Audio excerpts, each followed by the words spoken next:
Le présent point de presse du gouvernement porte sur deux sujets importants, à savoir la visite d'État du président de la République en Guinée équatoriale et le projet de construction du boulevard de la transition de la cité administrative et du bassin versant Sainte-Marie à Ouando.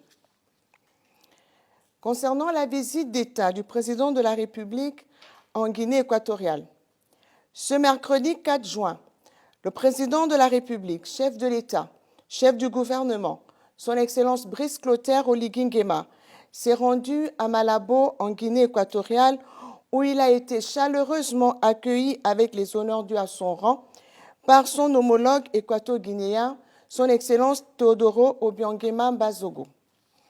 Cette visite d'État a été l'occasion pour les deux dirigeants de renforcer les relations bilatérales entre les deux pays par la signature de 3 accords importants dans les domaines de la diplomatie, de la pêche et de l'élevage, ainsi que de la culture et du sport.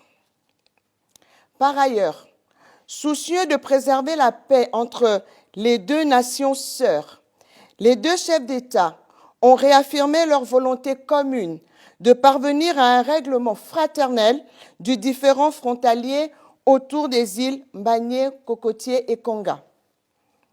Dans cette perspective, ils ont convenu de la mise en place d'un comité conjoint d'experts à l'effet de préserver la souveraineté et les intérêts respectifs des deux parties.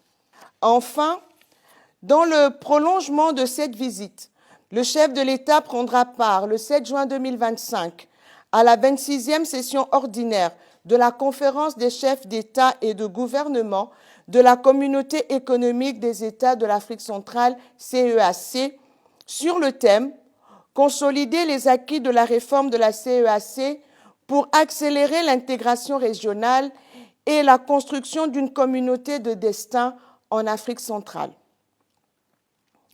Au sujet du projet de construction du boulevard de la transition, de la cité administrative et du bassin versant Sainte-Marie à Ouando. Les projets de construction du boulevard de la transition, de la cité administrative et du bassin versant Sainte-Marie à Ouando participent d'un vaste programme de modernisation de notre capitale qui va s'étendre à d'autres zones du Grand Libreville.